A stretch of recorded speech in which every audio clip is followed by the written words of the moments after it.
8월 30일 매일의 묵상에 오신 여러분을 주님의 이름으로 환영합니다. 오늘은 오직 하나님 때문에 라는 제목으로 시편 100편의 말씀을 함께 나눠보려 합니다. 온 땅이여 여호와께 즐거운 찬송을 부를지어다. 기쁨으로 여호와를 섬기며 노래하면서 그의 앞에 나아갈지어다. 여호와가 우리 하나님이신 줄 너희는 알지어다. 그는 우리를 지으시니요 우리는 그의 것이니 그의 백성이요 그의 기르시는 양이로다. 감사함으로 그의 문에 들어가며 찬송함으로 그의 궁전에 들어가서 그에게 감사하며 그의 이름을 송축할지어다. 여호와는 선하시니 그의 인자하심이 영원하고 그의 성실하심이 대대에 이르리로다. 저는 찬양하는 것을 굉장히 좋아합니다. 기도가 잘 되지 않을 때, 너무 지치고 힘들 때, 혼란스러울 때 그저 찬양을 들으며 잠잠히 함께 찬양을 고백하다 보면 제 안에 참 큰 힘을 얻을 때가 많습니다. 그래서 어떤 분들은 이 찬양을 곡조 있는 기도다, 위에서의 하나님과의 대화다라고 말씀하시는 분도 계신 것 같습니다. 특별히 오늘은 시편 100편을 통해 우리가 하나님을 찬양하고 기도할 수 있는 진정한 이유가 무엇인지 알아가 보자 합니다. 시편 100편은 찬송시로서 특이한 구조를 가지고 있습니다. 먼저 두 개의 판이 평행하는 구조를 취합니다. 1절에서 3절 전반부까지는 명령형으로 기록되어 있고 3절 후반부에는 그 명령을 따를 이유가 나타납니다. 또 4절에는 다시 명령형 동사들이 나오고 5절에는 그 명령을 따르기에 합당한 이유들이 또다시 등장합니다.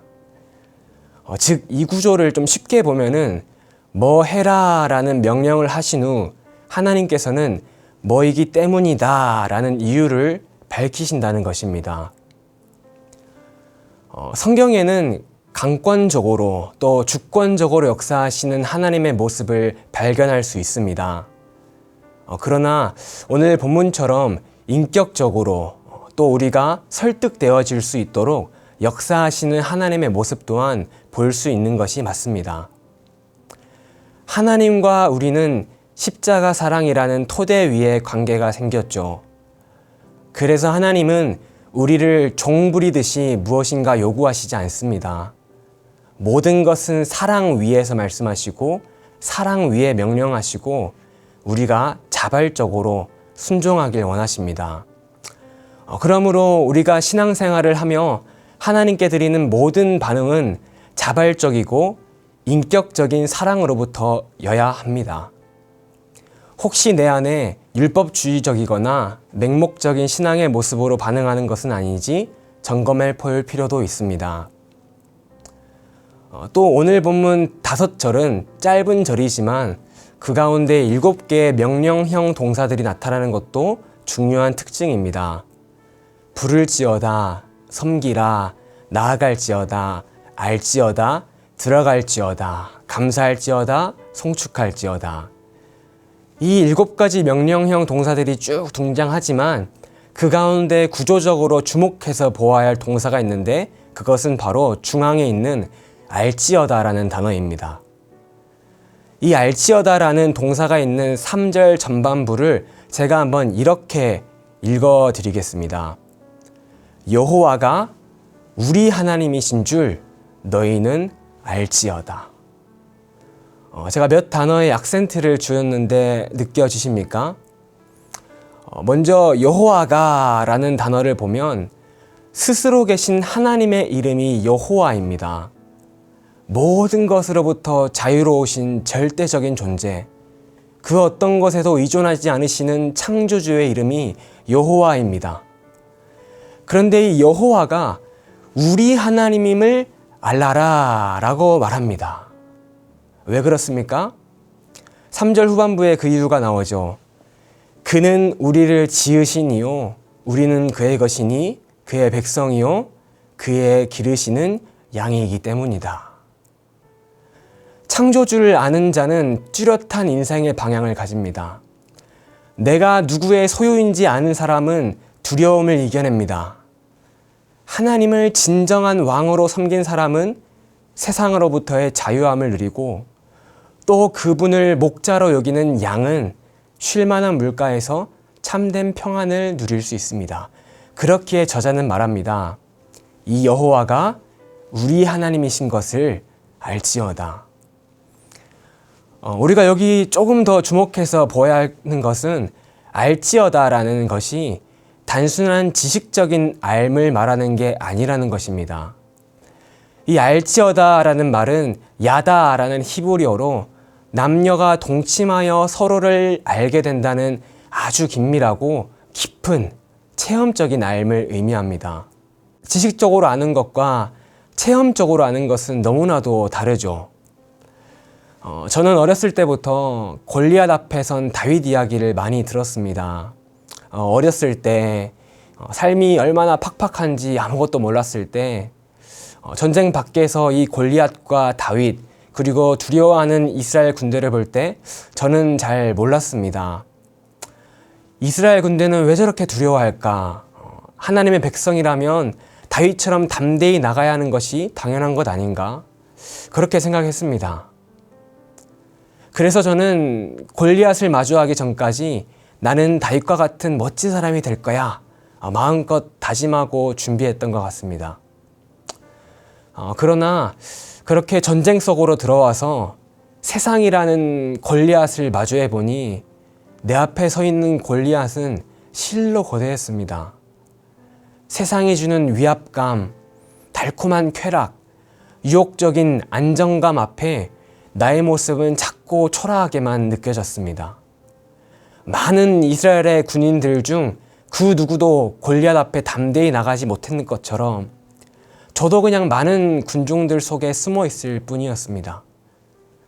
그러면서 자연스레 다윗은 대단한 사람이고 나는 그저 평범한 사람이다 라고 생각하며 그냥 살자, 유별나게 그러지 말자, 조용히 넘어가자, 스스로와 타협하며 하나님 앞에 부끄럽게 지낼 때도 많았습니다. 또 저뿐만 아니라 주변을 돌아보니 무기력하게 앉아있는 수많은 그리스도인들을 보았습니다. 다들 어떤 전투에서는 용맹스럽게 전쟁을 누빈 용사들이었을 텐데 지금은 그냥 숨죽이고 있는 모습을 보며 저는 그제서야 알게 되었습니다. 전쟁에 참여한 경험이 많다고, 무기를 잘 다룬다고, 혹 굳은 결사의 다짐을 한다고 우리가 골리앗 앞에 설 수 없다는 것을요. 그 앞에 설 수 있는 것은 오직 하나님이 지금 나와 함께하고 계시다라는 것을 계속해서 체험적으로 알고 있는 자만이 골리앗 앞에 설 수 있다는 것을 알게 되었습니다. 귀한 성도님들은 하나님을 아십니까? 그 알미 세상이라는 골리앗 앞에 나를 담대히 서게 합니까? 우리가 날마다 이렇게 기도했으면 좋겠습니다. 주여, 내 소망은 오직 더 진실로 주님을 알아가길 원합니다. 마지막으로 4절을 한번 읽어보겠습니다.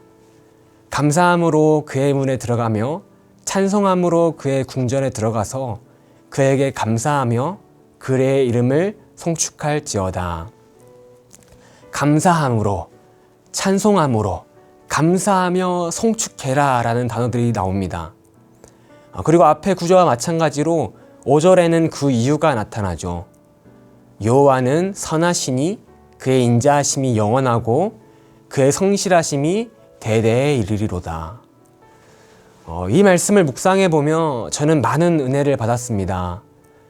시편 저자는 우리가 감사하고 찬양하며 하나님께 나아갈 수 있는 이유가 우리의 어떠함이 아니라 오직 하나님의 선하심과 그의 인자하심의 영원함, 그분의 성실하심이 우리가 하나님께 나아갈 수 있는 이유라고 말합니다. 저는 늘 하나님 앞에 서면 부끄럽기 짝이 없는 제 안의 죄성을 많이 직면합니다. 오직 하나님만 사랑하겠다라고 고백하면서도 여전히 마음속 깊은 곳에는 세상의 것들을 사랑하는 저를 발견할 때마다 내가 하나님 앞에 나아갈 자격이 있는가 생각하게 됩니다. 그러나 오늘 말씀처럼 우리가 하나님께 나아갈 수 있는 이유는 나의 어떠함 때문이 아닙니다. 오직 하나님의 신실하심 때문입니다.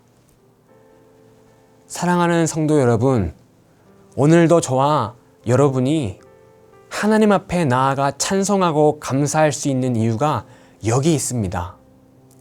내가 아니라 하나님 때문에, 오직 하나님 때문에 가능합니다.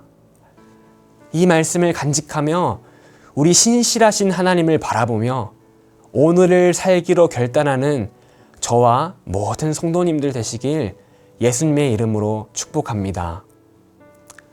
기도하겠습니다. 주님, 지금도 내가 하나님께 기도할 수 있는 이유는 오직 주님 당신의 신실하심 때문입니다. 감사합니다. 그러나 주님, 우리는 그런 하나님을 안다라고 고백하지만 실상은 그렇지 못한 우리의 모습이 참 많습니다. 주님, 원하는 것은 우리가 지식적인 알을 넘어 긴밀하고 깊은 체험을 지금 우리가 누리며 여호와가 우리 하나님임을 알 수 있도록 도와주십시오.